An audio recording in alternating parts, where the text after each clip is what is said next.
आपको बेहद आसान भाषा में बताएंगे कि देश का नया बजट आपके लिए क्या लेकर आया है। तो सबसे पहले आप ये समझिए कि बजट होता क्या है। देश का बजट बिल्कुल वैसा ही होता है जैसे आपके घर का बजट होता है, यानी आपकी आमदनी और खर्च के संतुलन का एक स्टेटमेंट होता है। सरकार का पूरे साल का जो कुल खर्च है वो है 53,47,000 करोड़ रुपए। इसको आप ध्यान से इस फिगर को देखिए, 53,47,000 करोड़ रुपए, जबकि सरकार की जो आमदनी है वो है लगभग 44 लाख करोड़ रुपए। तो जैसे आप अपने घर में देखते हैं कि आपकी आमदनी कितनी है और आपके खर्च कितने हैं, और फिर अगर आपका खर्च आपकी आमदनी से ज़्यादा है तो आप सोचते हैं या तो आप उधार लेते हैं या कोई और तरीका देखते हैं कि आप कैसे अपना घर चलाएंगे। तो हमारे देश की भी इस समय स्थिति है कि हमारा खर्च हमारी आमदनी से ज़्यादा है।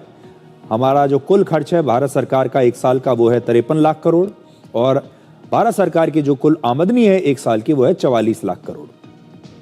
इन आंकड़ों से साफ है सरकार का खर्च ज्यादा है और आमदनी कम। हालांकि सरकार अपने खर्च को पूरा करने के लिए कर्ज लेती है, और अगर कर्ज को हटाकर सरकार की असली आमदनी और खर्च को देखा जाए तो सरकार का राजकोषीय घाटा असल में 16,95,000 करोड़ रुपए है। तो ये 16,95,000 करोड़ रुपए ये सरकार का घाटा है हर साल का। राजकोषीय घाटा देश की कुल जीडीपी का 4.3% है। अच्छी बात यह है कि सरकार का राजकोषीय घाटा लगातार घट रहा है, और वर्ष 2022 और 23 में राजकोषीय घाटा जीडीपी का 6.4% था, लेकिन अब यह घटते हुए 4.3% पर आ गया है। कुल 53,47,000 करोड़ रुपए के बजट में सबसे ज्यादा बड़ा हिस्सा रक्षा मंत्रालय को मिलेगा। ऑपरेशन सिंदूर के बाद सरकार का पूरा जोर भारतीय सेना को मजबूत करने और नए हथियार खरीदने और हमारे रक्षा को और आधुनिक बनाने पर है। इसलिए रक्षा मंत्रालय को 7,84,000 करोड़ रुपए का बजट दिया गया है। आप ये कह सकते हैं कि भारत का जो रक्षा बजट है वो 7,84,000 करोड़ रुपए का है। यह है हमारा रक्षा बजट, जिसका आप कह सकते हैं कि सबसे ज्यादा पैसा हम रक्षा पर खर्च रहे हैं। दूसरे नंबर पर सरकार सबसे ज्यादा खर्च कर रही है यातायात पर, हाईवेज पर और रेलवे पर। इन सब को मिला के सरकार कुल मिलाकर 5,98,000 करोड़ रुपए खर्च करेगी। तीसरे नंबर पर है ग्रामीण विकास। इस पर सरकार 2,73,000 करोड़ रुपए खर्च करेगी। इसमें ग्रामीण विकास को लेकर जितनी भी योजनाएं हैं अलग अलग, वो सबको हमने एक साथ डाल दिया है। तो आप सरकार की प्रायोरिटी आप देख लीजिए। पहली प्रायोरिटी है देश की रक्षा, आप यहां देख सकते हैं। दूसरा है आपके लिए सड़कें बननी चाहिए, हाईवेज बनने चाहिए, रेलवे का विस्तार होना चाहिए, जिस पर सरकार लगभग 6 लाख करोड़ रुपए खर्च करने वाली है। और तीसरा है ग्रामीण विकास, ग्रामीण इलाकों का, गांव में रहने वाले लोगों का विकास।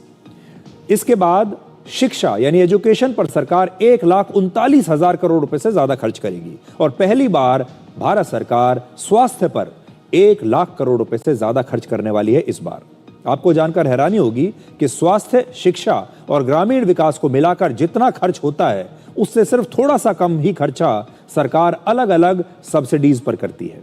इस साल सरकार सब्सिडीज पर 4,55,000 करोड़ रुपए खर्च करेगी। तो सब्सिडीज भी हमारा एक बड़ा खर्चा है, और सब्सिडीज में जो हम मुफ्त राशन देते हैं वो भी एक सब्सिडी है, पेट्रोलियम पर सब्सिडी देते हैं, फर्टिलाइजर्स पर सब्सिडी देते हैं। ये सारी सब्सिडीज अगर आप मिला लें तो वो लगभग 4.5 लाख करोड़ रुपए के आसपास बैठती हैं।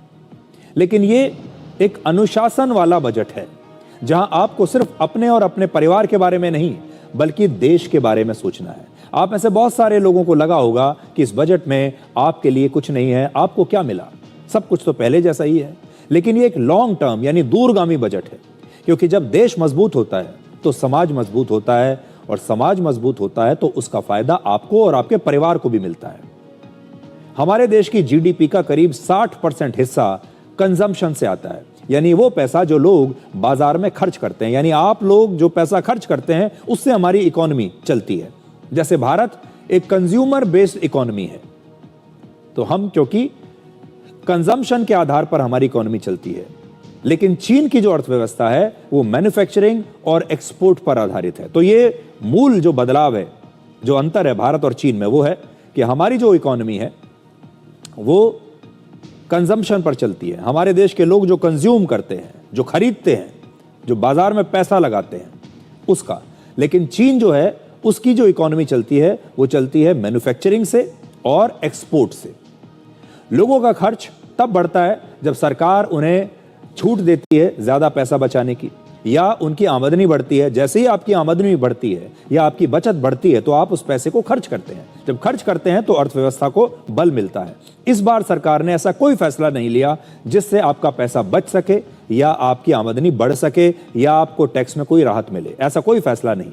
लेकिन आपको याद होगा, पिछले साल दिवाली से पहले सरकार ने जीएसटी में लोगों को बहुत बड़ी राहत दी थी। इससे लोगों को सस्ते में बहुत सारा सामान मिला, बहुत सारी चीज़ों के जो दाम है वो घट गए और इसकी वजह से लोगों ने ज़बरदस्त खर्चा किया बाजार में। उससे पहले पिछले साल के बजट में सरकार ने 12 लाख रुपए तक इनकम टैक्स में छूट दी थी। अब इस साल उसी की भरपाई करने के लिए सरकार ने कैपिटल एक्सपेंडिचर में रिकॉर्ड वृद्धि की है।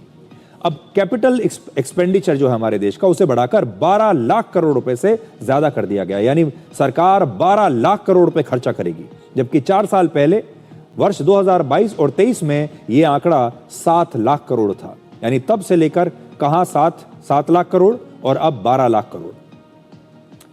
तो ये कैपिटल एक्सपेंडिचर क्या होता है, अब ये समझिए। जब सरकार सड़कें बनवाती है, रेलवे लाइन बनाती है, पुल बनाती है, बिजली घर बनाती है, फैक्ट्रियां बनवाती है, यानी इंफ्रास्ट्रक्चर में अपना पैसा लगाती है, तो उसे कैपिटल एक्सपेंडिचर कहते हैं। और ये जो पैसा सरकार लगाती है, इससे देश की जनता को सुविधाएं मिलती हैं, सहूलियत मिलती है, देश की जनता को इससे रोजगार भी मिलता है, क्योंकि जब ये सारी चीजें बनाई जाती हैं तो इनका कंस्ट्रक्शन होता है। इनको कौन बनाएगा? हमारे ही देश के लोग बनाएंगे, हमारे ही देश की कंपनियां बनाएंगी, तो उन्हें रोजगार मिलता है। इससे देश में कारोबार बढ़ता है और अर्थव्यवस्था मजबूत होती है और इसका सीधा लाभ देश की जनता को मिलता है। तो इसलिए इस बार कैपिटल एक्सपेंडिचर जो है वो सरकार करने वाली है 12 लाख करोड़ रुपए से ज्यादा का, यानी इंफ्रास्ट्रक्चर पर बल दिया जाएगा। इस बार का बजट पूरी तरह भविष्य को ध्यान में रखकर बनाया गया है। आप सोचते होंगे कि आज चीन और अमेरिका जैसे देश सेमीकंडक्टर, एआई और आईटी में इतने आगे कैसे निकल गए। इसका कारण यह है कि इन देशों ने ऐसे सेक्टर्स पर आज से नहीं 20 साल पहले ही काम करना शुरू कर दिया था। ये देश, चीन जैसे देश, समझ गए थे कि आगे भविष्य जो है वो आईटी का है, सेमीकंडक्टर्स का है, इसलिए वो आज इतने आगे निकल गए। इसलिए भारत ने भी दुनिया के दूसरे देशों की तरह भविष्य की योजनाओं में निवेश करना शुरू कर दिया है। तो अब आप ध्यान से समझिए भविष्य क्या है भारत का और इस बार के बजट में क्या नई योजनाएं हैं। पहला, सेमीकंडक्टर चिप्स। सरकार सेमीकंडक्टर चिप्स के सभी कंपोनेंट्स अब भारत में बनाने और पूरे R&D को बढ़ावा देने के लिए इंडिया सेमीकंडक्टर मिशन 2.0 की शुरुआत करेगी। इसके लिए इलेक्ट्रॉनिक कंपोनेंट्स मैन्युफैक्चरिंग स्कीम का बजट बढ़ाकर 40,000 करोड़ रुपए किया गया है। तो आप पहली चीज ये समझ लीजिए कि अब ये सेमीकंडक्टर्स को लेकर भारत बहुत बड़ा क्रांतिकारी कदम उठाने वाला है। 40,000 करोड़ रुपए भारत लगाएगा। तो हम सारे कंपोनेंट्स अपने देश में बनाएंगे, रिसर्च एंड डेवलपमेंट सारा अपने देश में करेंगे और आगे चलकर सेमीकंडक्टर्स के मामले में हम महाशक्ति बनना चाहते हैं। दूसरा, रेयर अर्थ मिनरल्स। अमेरिका और चीन ने रेयर अर्थ मिनरल्स की अहमियत को पहले ही समझ लिया। भविष्य में वही देश आगे बढ़ेंगे जिनके पास रेयर अर्थ मिनरल्स की मजबूत सप्लाई होगी। इसलिए भारत सरकार 4 राज्यों में, ओडिशा, केरल, आंध्र प्रदेश और तमिलनाडु में रेयर अर्थ कॉरिडोर बनाएगी। भारत में रेयर अर्थ मिनरल्स मौजूद तो हैं, क्योंकि रेयर अर्थ मिनरल्स के मामले में भारत चीन और ब्राजील के बाद पूरी दुनिया में तीसरे नंबर पर है। लेकिन इन रेयर अर्थ मिनरल्स को प्रोसेस करने की क्षमता और उसकी टेक्नोलॉजी अभी तक हमारे पास बहुत ही सीमित रही है। इसलिए हमारे पास ये मिनरल्स तो हैं लेकिन हम इनका फायदा नहीं उठा पा रहे। अब हम इनका फायदा उठाएंगे।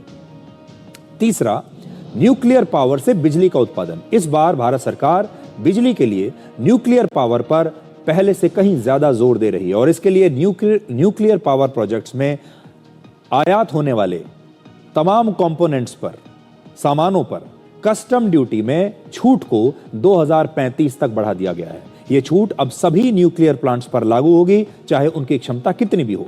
इस समय देश के कुल बिजली उत्पादन में न्यूक्लियर पावर का हिस्सा लगभग 3% के आसपास है और इस समय भारत में न्यूक्लियर पावर प्लांट से 8.78 गीगावाट बिजली का उत्पादन हो रहा है। सरकार चाहती है कि इसे 2031 और 32 तक 22.38 गीगावाट और फिर 2047 तक 100 गीगावाट तक बढ़ाया जाए।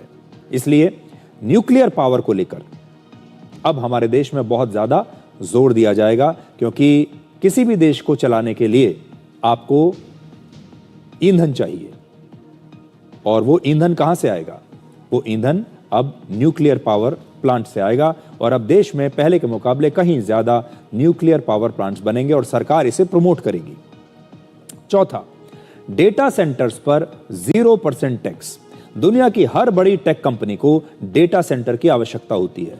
भारत सरकार चाहती है कि जो भी बड़ी बड़ी कंपनियां भारत में इस समय बिजनेस कर रही हैं, उनके डेटा सेंटर भी भारत में ही होने चाहिए।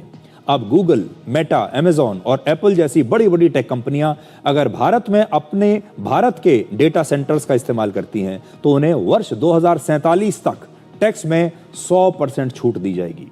भारत को ग्लोबल टेक हब और डिजिटल इंफ्रास्ट्रक्चर का अहम केंद्र बनाने की दिशा में ये एक बहुत बड़ा कदम माना जा रहा है। इसलिए आप ये समझ लीजिए कि जो डेटा सेंटर्स हैं, उन्हें बड़ी संख्या में डेवलप किया जाएगा, और ये सारी जो बड़ी कंपनियां हैं विदेशी, इनसे कहा जाएगा कि आप भारत के डेटा सेंटर्स का प्रयोग कीजिए, हम प्रमोट करेंगे और हम इसके बदले में आपको टैक्स की छूट देंगे 2047 तक। इसके बाद सरकार अब ऑरेंज इकोनॉमी में वर्ष 2030 तक 20 लाख नई नौकरियां पैदा करने वाली है। इन 20 लाख नौकरियों के लिए 20 लाख स्किल्ड और ट्रेंड प्रोफेशनल्स की जरूरत होगी, क्योंकि नौकरियां तो हैं हमारे पास, लेकिन इन नौकरियों को करेगा कौन? हमारे पास क्या ऐसे लोग हैं? और ये बात मैं इसलिए कह रहा हूं कि अक्सर हमारे देश के विपक्षी नेता ये बात करते हैं कि हमारे देश में तो बेरोजगारी बहुत बढ़ रही है, नौकरियां हैं ही नहीं। अब हम आपको आज बता रहे हैं 20 लाख नौकरियां अगले 4 साल में पैदा हो जाएंगी इस देश में, लेकिन इन नौकरियों को करने वाले लोग क्या हमारे पास हैं? तो हमारे पास फिलहाल भारत में इतने पर्याप्त संख्या में प्रोफेशनल्स नहीं हैं। ऑरेंज इकोनॉमी में क्या आता है? ऑरेंज इकोनॉमी क्या होती है? इसमें आर्ट, एंटरटेनमेंट, एनिमेशन और डिजाइन के जरिए क्रिएटिव कंटेंट के लिए एक बेहद सुनहरा मौका होता है। तो आप जो लोग हैं, जो डिजाइनिंग में हैं, जो ग्राफिक्स में हैं, जो एनिमेशन में हैं, जो डिजाइनिंग करते हैं, जो कंटेंट क्रिएटर्स हैं, वो सब मिलकर ये ऑरेंज इकोनॉमी बनाते हैं। अब देश के करीब 15,000 माध्यमिक स्कूलों में और लगभग 500 कॉलेजों में युवाओं को एनिमेशन और ग्राफिक डिजाइनिंग जैसे क्रिएटिव कंटेंट बनाने की कला सिखाई जाएगी, उन्हें ट्रेन किया जाएगा। इसके अलावा देश के 50 शहरों को अंतर्राष्ट्रीय पर्यटन के लिए तैयार किया जाएगा और 10,000 नए टूरिस्ट गाइड्स को ट्रेनिंग दी जाएगी। सरकार ने 2047 तक देश में 10 करोड़ विदेशी पर्यटक लाने का लक्ष्य रखा है। फिलहाल सिर्फ 1 करोड़ विदेशी पर्यटक ही भारत आते हैं हर साल। तो ये सारी नई चीजें हैं, ये भविष्य की तरफ इशारा करती हैं। इसलिए अब देश के पेरेंट्स और छात्राओं के लिए भी एक बड़ी खास खबर हमारे पास है। सरकार हमारे देश की स्कूली छात्राओं को ज्यादा से ज्यादा स्टेम कोर्सेज में शामिल करना चाहती है। स्टेम, STEM, इसका मतलब क्या है आपकी स्क्रीन पर है। इसके लिए देश के हर जिले में गर्ल्स हॉस्टल खोले जाएंगे। और स्टेम कोर्स का मतलब क्या है? साइंस, टेक्नोलॉजी, इंजीनियरिंग और मैथमेटिक्स।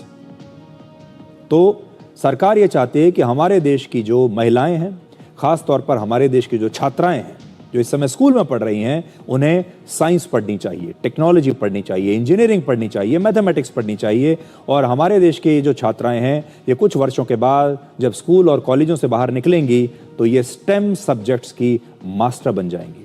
इसकी वजह, इससे क्या होगा? हमारे देश की महिलाएं सशक्त होंगी, ज्यादा शक्तिशाली बनेंगी, ये साइंस पढ़ेंगी, इंजीनियर्स बनेंगी, साइंटिस्ट बनेंगी।